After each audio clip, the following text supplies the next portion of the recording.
And we're live. Welcome to another edition of the Industry Insider Podcast, your promotional products podcast where you can get all the nerdy news you need to know about. I'm Jeff Franklin, National Accounts Manager with Headwear USA, and I'm joined today by only two lovely guests. Unfortunately, we'll get into that in just a second. But hey, listen, just wanted to let you guys know we're brought to you today by TechWeld USA, made in a world filled with worry regarding overseas products. They offer many USA-made products to help separate themselves from the promotional product pack. We can talk custom packaging, for instance. At TechWeld, they love to create new every day. Their custom packaging division is a great example of this. And so each and every box takes on a life of its own. They can work to meet your custom specifications regarding packaging. Their SCP 101, SCP 200, and SCP 201 plus microfiber, the perfect combination for screen lens cleaner and microfiber cloth. When considering the SCP 200, 201, or 101, a great product to couple with that would be a microfiber cloth. They have many SKUs for microfiber cloths on their website, so please go check them out at techweld.com. You won't be sorry that you did. So now would like to just say hi to Stephen McFadden with Perfect Promotions and More in North Carolina. How are you, sir? Hey, doing well. Happy to be here and be back. Yeah. Awesome. Glad to hear it. And then if you're joining us live, you can see this incredible man in the promotional products industry by the name of Harold Wood, one of my favorite people, bar none, without a doubt. Harold, how are you today? I'm good. And I really feel the same way about you. If you don't know Jeff Franklin, he is probably one of the most real and kind people that I know. So we can continue with the mutual admiration society. Well, see, Harold, this is why you're so phenomenal, because you're such a great deflector. You never actually just take on awesome comments and all that good stuff. You just constantly just putting stuff out, putting love out to the world. You're an incredibly selfless volunteer in our industry, and you just completely give, and it's never a selfish act. It's always completely selfless and just incredibly humbling to be around you. So I really appreciate you being on the podcast today. It is an honor to know you and to be able to call you a friend. So with that, Harold, just want to give you maybe 3 or 4 minutes to sort of introduce yourself to any of the listeners that may or may not know you. Would love to get a background story, if you could, of how you got involved in promotional products. And then let's go down the road of sort of the volunteer role as well, and sort of what that track record has been for you. Absolutely. So my name is Harold Wood. I am an account manager for BIC Graphic out of Virginia. I cover Virginia, Maryland, DC, Delaware, West Virginia. Pre-COVID, post-COVID, I also cover Kentucky and Louisiana. If you look on a map, it doesn't make sense, but it's okay. From there, 2004 is when I actually started my promotional products career. I worked for Coke and Pepsi, both, not simultaneously. Before that, had 10 years in the beverage industry, working whether it was small business, business development, managing a sales team, managing support staff. 2004, I was pulled into an office, and the exact quote was, "You're the best rep we have, but we can't promote you because you're too good at your job." At that point, I kind of got a little ticked off, and I started to look out there. Had a job offer from Pfizer, had a job offer by this little company called Norwood in the promotional products, industry. And I was like, I've worked for big companies. Maybe I'll try a small one. Now, in the industry at that time, Norwood was not so small. It was probably, top 5. But coming from billion-dollar industries, I thought it was smaller. So I worked for Norwood. BIC Graphic acquired Norwood. So I've been there going on 16 years, held various roles, covered everything from New England down to the Carolinas, over to as far as Ohio, Kentucky now, and Louisiana. Cover a buying group nationally. And, more of my passion is, I appreciate the kind words. I do kind of I'm afraid to take compliments. So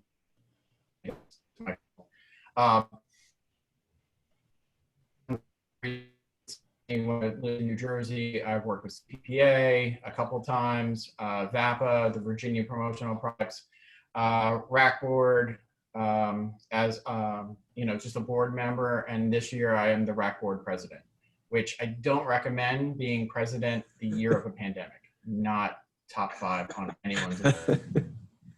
Yeah, it hasn't been fun on the regional level either, being a president. It's been challenging, so I can only imagine what it's been like for you as the RAC president. But that sort of brings us to our topic a little bit. We actually wanted to talk about sort of the COVID effect on the regional associations, and sort of or how that has evolved and what that's meant for you. Now, Harold, I know we're having a little bit of a slow internet. And I know you said that's because you're in a hotel room. You're actually back out on the road, which is super great to hear. It's amazing. Yeah. Where are you at right now? What city? So I'm in Richmond.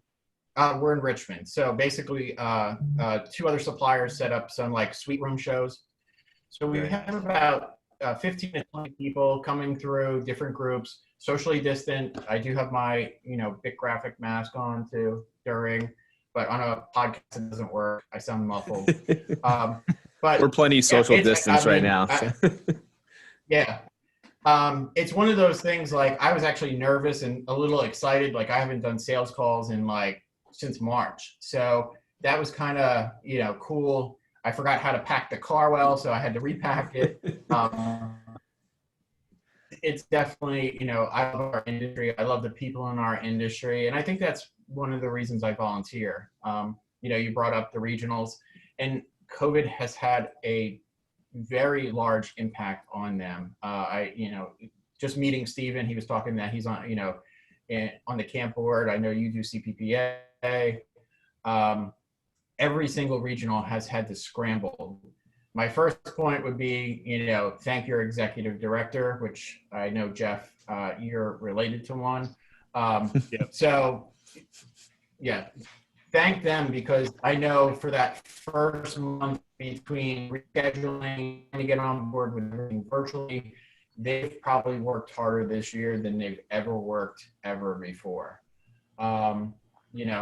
Other than that, it's going to be a tough year and a half for them. Like we're doing an event, typically in Richmond, if we did an event, we would probably see, our fall show is end user and distributor. We'd probably see 400 people. The three of us are seeing 15 people. So not everyone's ready to come out. There's still concerns about, COVID, the pandemic, but, it's going to impact the regionals more than anyone really realizes.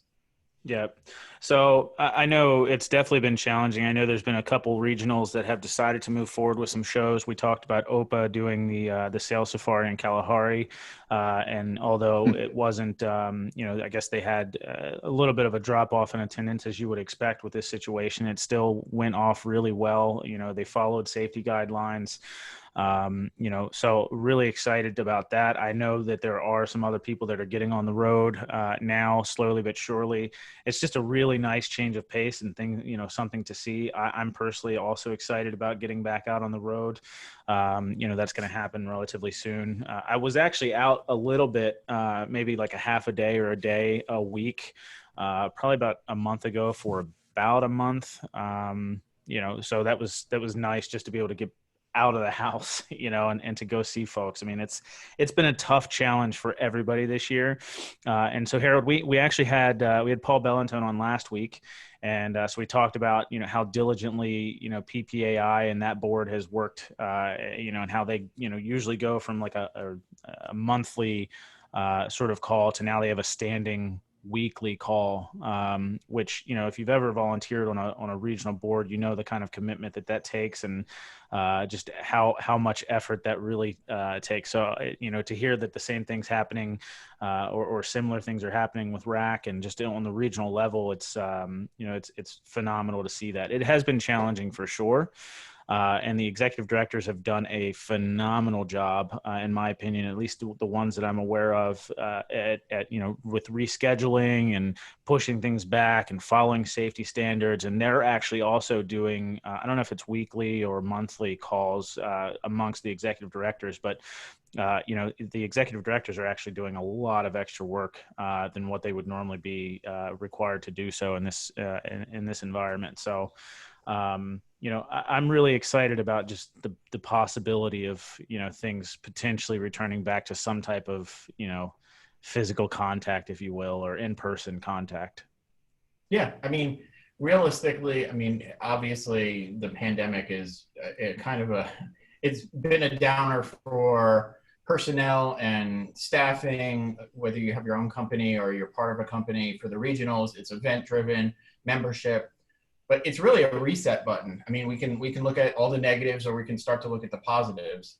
The regionals as a whole needed to be just adjusted. There are some that are doing very, very well. And there's some that have some challenges, whether it's from, getting volunteers, getting people on their board, or even financially. So this might be a good opportunity for us, as the RAC board or even PPAI and those regionals specifically to say, hey, let's hit the reset button. Let's look at everything we do and really redevelop ourselves as a new entity, whether it's a name change or, just changing the way you do events. I mean, everything has gone virtual for the last 3 months. And I know I was on, I saw a call with Charity Gibson and she was talking about Zoom fatigue, which I think is absolutely a thing. But there's ways where you can do virtual meetings a little bit better. I know one regional, I think it was PNMAC, which is Northern California. They did a virtual event, but they also sent a box to everyone who attended and they had an opening. So if you've ever been on YouTube, my daughter, used to do haul videos. You'd open up that box and you could show everyone hey, I got this cool tumbler, or I got this new mask, and then start to talk about it. It's a way where you can kind of create some content for yourself on your own social media, but you can also give love to those regionals and say, hey, this is something outside the box, but I can do that too. If you're a distributor, as a supplier, you can say, hey, we can help you create those boxes. So I know no one wants to be, in the pandemic, we all want everything to go back. But I think I'm a realist, but I'm also an optimist. I think this is a good opportunity to just reset everything that we do and become a better organization or a better industry. Harold, that's a great point. Actually, we were going through during our last camp meeting, which was actually this past Friday, and we were kind of looking through some of the committees, and some of the committee structures and the way that they're set up. There's a lot of, we found that there was a lot of overlap between other committees. So we're actually taking some of this year too to figure out what the roles and responsibilities are for those volunteer members as a part of those committees, which, for future people will end up being better. So there's a lot of opportunity, like you're saying, to kind of figure that out. We also had a meeting this morning to talk about possibly combining virtual events to make them a little more interactive. So, we have our supplier luncheons that used to occur, which we moved those digitally, but at the same time, we were trying to do digital socials, and we're finding that why not just make it a digital social luncheon, combine them. And, so there's we're kind of all trying new things and seeing what works, to get better participation. But it's going to eventually be a staple, I think, in a lot of regionals, having these successful types of, virtual events for people that can't travel. We were actually looking at some numbers, and I don't know if you see this across the country, but, when we were looking at participation, if you think about a luncheon, you're only going to get the people that live in that area, right? You're not going to have someone drive from 2 states away to come to visit a lunch. We were noticing our participation numbers are about the same, but we're getting triple the amount of companies represented. So, instead of having, 25 people and 10 of them, 5 of them work at 5 companies, we're getting 25 people representing 20 companies, and for suppliers and stuff, it's that's actually better. They'd rather have more spread out representation. So I don't know if you're seeing that across the country or if that's kind of what you're seeing from a RAC perspective. Yeah, so, Dana Geiger does a great job with PPAI. She talks to the EDs every day, and, she'll fill me in on that kind of information. We're seeing, as COVID started, obviously everyone scrambled, and then everyone went to virtual. And those virtuals were doing really good. The Wild Wednesdays of the group put on by Paul Kiwi. District 1 was doing stuff through SAGNY with Donna Jean. What's really cool is, I think, it's getting better as far as the diversity that we're seeing on these calls. So instead of coming, if I was in Richmond, I'd probably have one company that would bring 10 people to a lunch and learn. Geographically, it's limiting, but on virtually, you can do it anywhere. And I really think we're going to see more of a hybrid approach, where I do my lunch and learn, maybe I'm in Richmond, but I set up my, my Surface or my computer, and I can broadcast this. So if someone's not geographically able to see us, they can still, engage and look and understand. So many distributors do that when they have reps, all over the country. We'll go in their conference room and set up, and then those satellite reps are watching via conference. I think as organizations kind of look at this and say, okay, we can have some people are comfortable, some aren't. Hybrids of between the two are going to grow in popularity, and it gives you the ability to be a little more creative, like we were talking about the box before. But if I'm doing a lunch and learn and I know there's going to be 5 people that are outside of where that lunch can be, I can buy 5 gift cards, drop them to them, and say, hey, I know you're at home, but why don't you order DoorDash or Panera or whatever, and you can still have lunch with me, but in the safety of your home. Sure. Great. So, from the regional standpoint and with RAC, because obviously one of the things you guys put on each year in conjunction with PPAI is LDW, and so we've talked about that a little bit last week with Paul as well. What kind of challenges have you faced from the RAC perspective with changing that from an in-person physical event to a virtual event? We're still going through some of the challenges. Being that it's really funded mostly by the regionals when they put money in, and then also by PPAI. PPAI has had a huge impact to their budget, which I'm sure Paul would have shared with you. And, the way January is shaping up, that's probably a pivot point for them on, how much funding they have in 2021.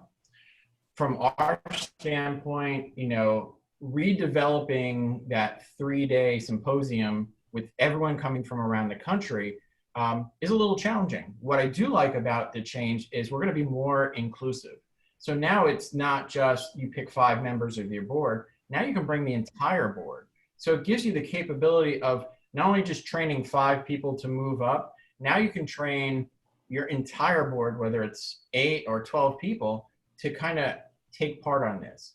The other thing that's nice, and Bill Petrie and Raina Ashfield, as well as Dana, are kind of setting this up, is that we're not going to take a full day. We know, virtually you can't just be on your computer all day. You have emails, you're going to have lots of distractions. So it'll be over 2 days. One day will be an afternoon, kind of like a welcome session. And then we'll have like a virtual karaoke that you can kind of jump in, whether you're in North Carolina, you're in Spokane, Washington, and we can kind of compete, and we'll have judges, and we'll make it fun and cool. And then the next day we'll have that opening session where we're working on getting speakers that are going to be one, informative, but also tie back into, what's going on, how we can look at change as a positive versus just being that kind of, no one likes change. So this year has probably been the toughest year, I think, of a lot of people's careers as well as just their personal lives. Yeah. So what do you think, how do we move forward with making sure the regionals, I guess, stay healthy or can maintain some type of health when it comes to financially, with the majority of the income, be it PPAI or the regional associations, the majority of the revenue that comes in from that to pay the expenses is from trade shows. So with that obviously having been lapsed or, taking a huge hit, like how do you think we move forward? Well, I think every regional one has to do a hard look at themselves. And, sometimes as volunteers, we don't pay attention to the numbers all the time. I'm very analytical. So whether it was VAPA, CPPA, or even the RAC board, when I get the packet, I always go to the financials and I look like, oh, what's this or what's this? Most people don't do that. And I know volunteers don't always have time, but that's the one challenge I would give them. I've seen the benchmarking survey year after year after year, and it's kind of been passed to me as my little thing I do as RAC president. We redeveloped it this year, so we'll have a better sense on how they look, but we're also going to give them information in a different way. So you're going to get, as a board member, you're going to get your association on a one sheet, this is CPPA or camp, how it looks on paper with a one sheet page versus 8 different pages of documents going through question after question. So I want to make sure it's repackaged. But as a board member, you really got to look at those and then challenge, your other board members to say, what can we do? From the one thing I've seen is everyone who's on a regional board, one, they care, which is not always the easiest thing to find. And number two, there's some really smart people. Like, growing up, and whether you say I'm a smart guy or I'm not, I had a professor tell me once, if you think you're the smartest guy in the room, find a new room. Find people who are going to challenge you, because being the smartest guy in the room, you figure you can figure out all the problems. That's not going to help someone figure it out for themselves. So, challenge your other board members and say, hey, we can't put the show in the fall. How can we do something that's going to bring us revenue? And be creative, whether it's, like we were talking about the box. If the regionals offered a box program, you can have suppliers, put product in, they have to pay X amount of cost. And then you can have distributors buy into that box program so they can send it to their end users. We can hit every aspect of it. And that's, just shooting off the cuff. But there's so many different ways that you can really bring value to your members and still bring in some revenue. For the executive directors, a lot of them belong to VSAE. I would look outside our industry and what they're doing to bring revenue into their trade association. It may be something we've never thought of. And then also look at PPAI and look at ASI. ASI does a catalog every single year and thousands of distributors buy it. Why can't the regionals do that? Fair. Hey, Harold, I'd be remiss if I didn't ask you to give a little push about just the specifics of regionals. I know there's a lot of folks out there that know about them that may or may not be members, both supplier and distributor side. And I think even this year, some may be fighting with becoming a member without knowing the value, right? Because some of the shows may not be there right now and some of that stuff. But maybe you could just put a little call to action for distributor suppliers about being a member of your regional association, and maybe you speak to that just for a second. Yeah. So first and foremost, if you can hear my voice and you're not a member of your regional, Jeff Franklin, who's above me, is going to come to your house and tell you exactly why you should. No, kidding. You should have said that last. No, realistically, I looked more intimidating. we can do one of the Zoom things but for a regional, members is what drives it, and finding value, you got to be able to find value yourself. For a regional to tell you all the value that they bring, whether it's advocacy, whether it's a trade show, whether it's bringing suppliers you may never have heard of to your market. There's so many different, I could probably be on here for 45 minutes just listing everything that you can get out of a regional. And most regional, realistically, you're talking about $150 or less, depending on if you're a big supplier, small supplier, distributor. So think about $150. It's less than $10 a month. Maybe a little bit over $10 if you're on a high end. But it's really probably one of the best things. Yeah, my math just went off there, thinking about everything else. It's really one of the best values you can get. Think about, instead of buying a large Starbucks coffee once a month, you can be part of your regional. And it's not just like suppliers. Like I can tell you from my own, when I first got into this, being part of those regionals meant more to me in understanding the industry and having industry friends that I've known now for 16 years. And people I legitimately call my friends, then, all those years that I worked for Coke and Pepsi, like 1 year in a regional association did more for me than the 10 years of business at those two other companies, because I was able to not only see other suppliers, how they interact with their customers, but also the level of distributor. You can have a guy who's working out of a guy or girl working out of their house, a single owner operator. He is the CFO, CEO, COO. He does everything to, we have some multi-billion-dollar companies in our industry who basically service everything from sports teams to mom and pop little restaurants. So the variety of people that can be and that wealth of knowledge. Mentorship is something I know. Promo Kitchen, you guys had someone from Promo Kitchen on not too long ago. That's one thing I'd like to see more of in the regionals. They do a great job, but think about locally. If I'm in, Fredericksburg and there's two reps that are, don't have the understanding of the industry, whether a distributor or supplier, if they call me up, I'm happy to have lunch, socially distanced, with them and just go over. I mean, I had a call, it was a regional call where it was like a lunch and learn with suppliers. And there was a supplier who went before me and I went after. And I actually emailed her after and I said, hey, you did a great job. And she was blown away that another supplier would tell her that.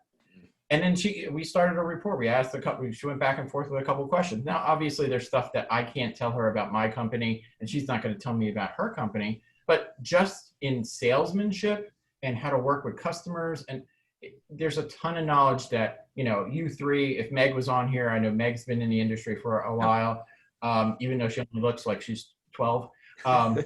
But, she'd probably appreciate that. But, there's a ton of stuff we can do for each other that I think we hold back on simply because we don't know that we can do it. Sure. So I would also like to comment on that, if you don't mind, because I know you said you could go on for 45 minutes about the different benefits of joining a regional association.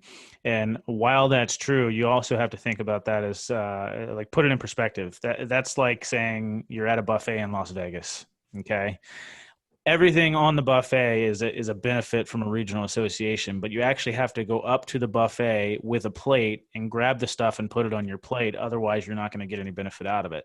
So as a member of a regional association, I would tell you that you should probably figure out what all of those benefits are and then actually start to use them actively. Because if you don't use them actively and you really only think that the trade show is the only benefit that you get out of your membership, then you're probably approaching it the wrong way. And there's probably a lot of stuff you're leaving on the buffet.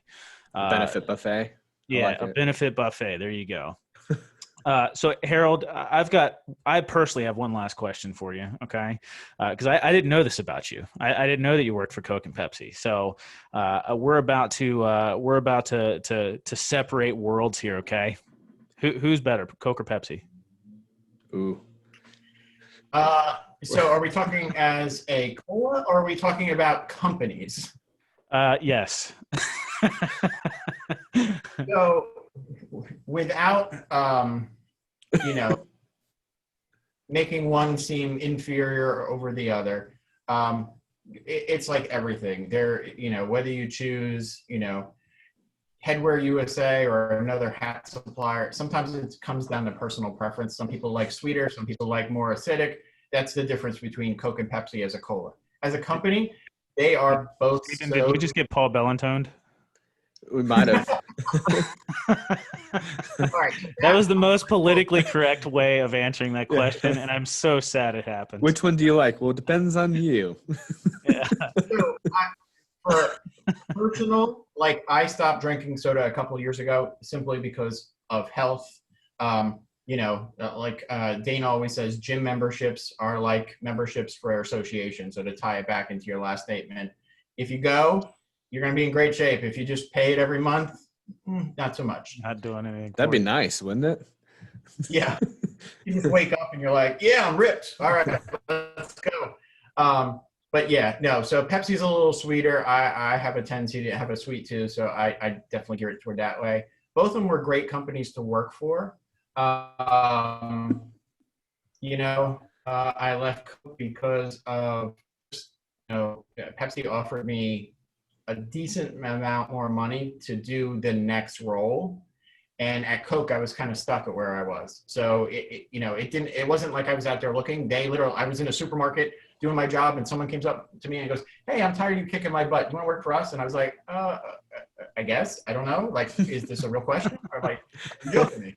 So it's kind of like, I guess what happens at trade shows when, one distributor goes up to another or a supplier goes up to another supplier and all of a sudden they go, hey, where'd Harold go? Oh, he works for someone else now. I'm not going anywhere, by the way. Just so you all.